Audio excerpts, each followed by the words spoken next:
Tonight, try something almost impossible. Put your phone in another room, sit in a chair, face a blank wall. Just 10 minutes of nothing.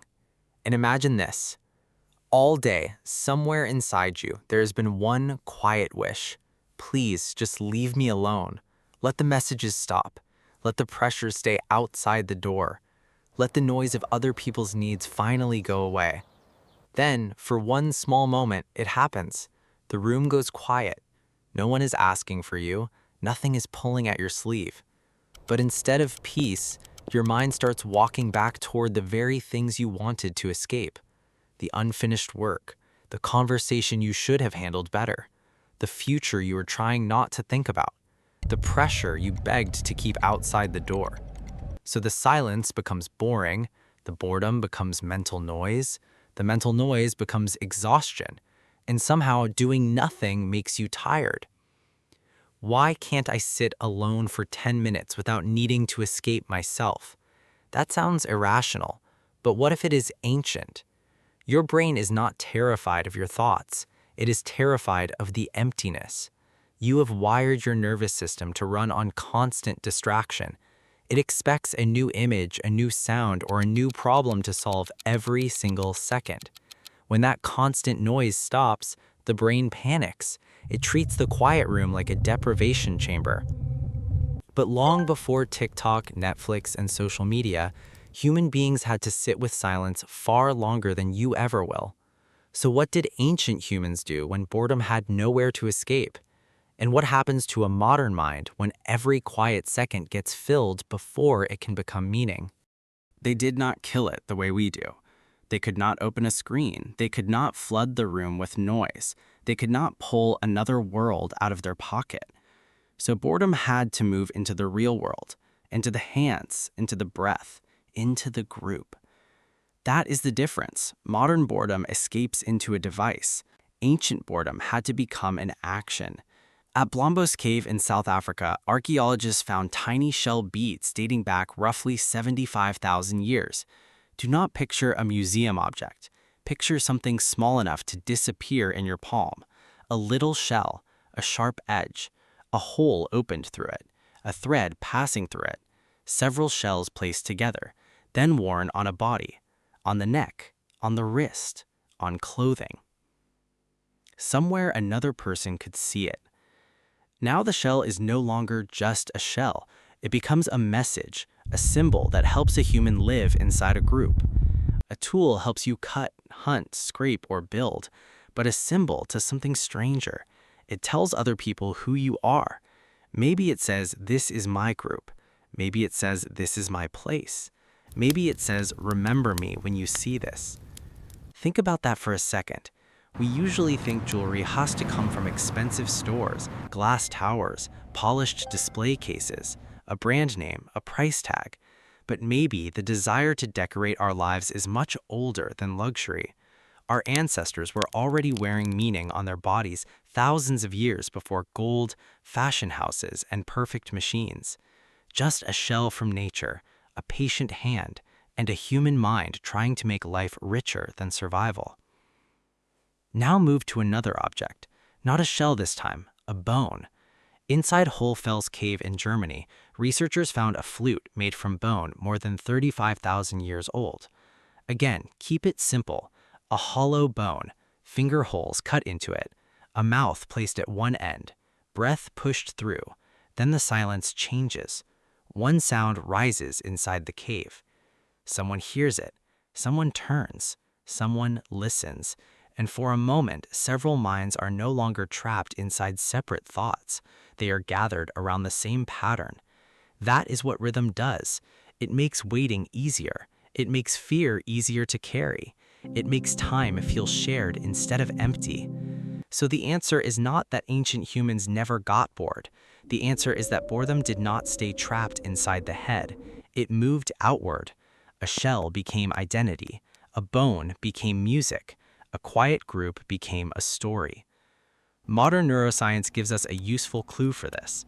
When the brain is not locked onto an outside task, it does not simply turn off.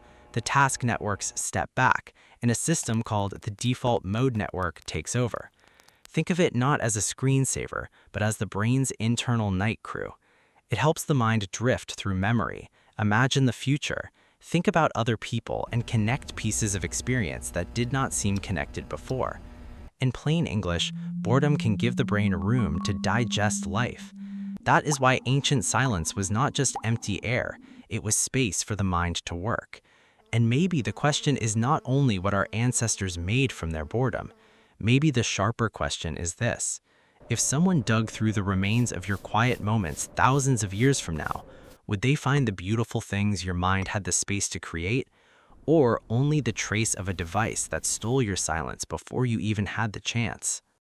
If silence makes your chest tight, hear this clearly. You are not weak. You do not lack discipline.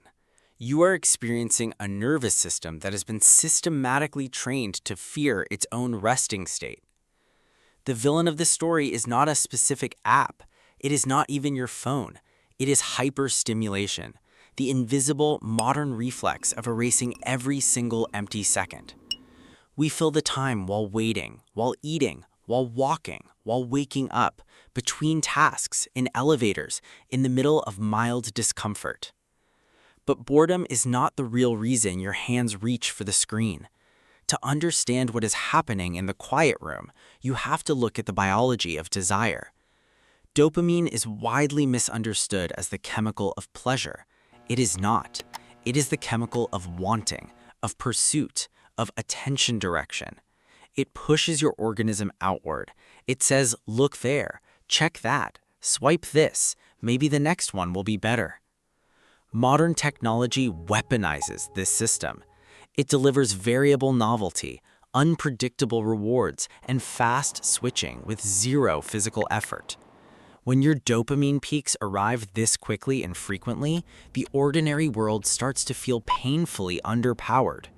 A quiet room feels dead. A normal conversation feels flat. A walk outside feels empty. Your own thoughts feel too slow to hold your attention. The paradoxical truth is this: you think you are opening the phone because you are bored, but often you are bored because the phone trained your brain to expect another peak. When those peaks drop, your neurochemical baseline crashes.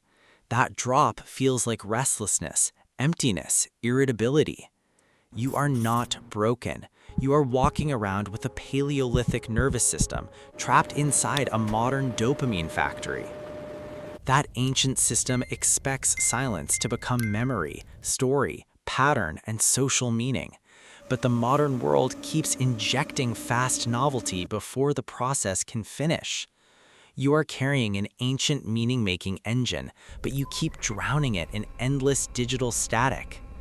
Every day, your brain receives too many open loops, too many images, too many micro-emotions, too many half-finished signals entering the nervous system without enough quiet time for the default mode network to stitch them together. That is cognitive overload. That is why you feel brain fog, shallow attention, emotional numbness. Your mind is not empty, it is suffocating under unprocessed data.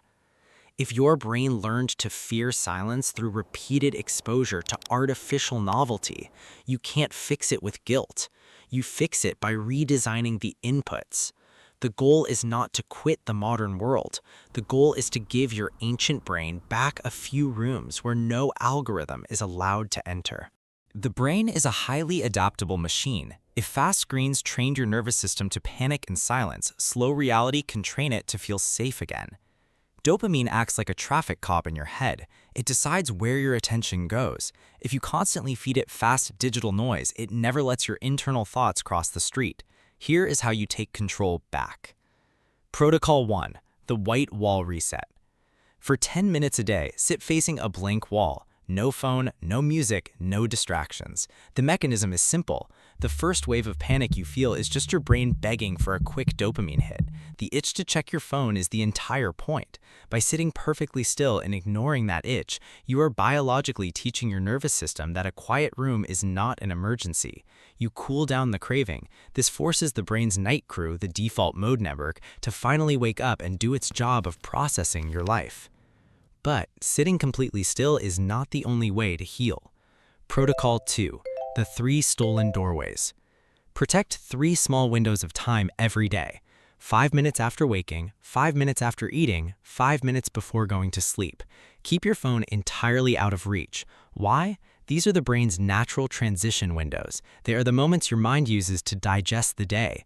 When you grab your phone the second you wake up, you instantly overload the system before it can even boot up.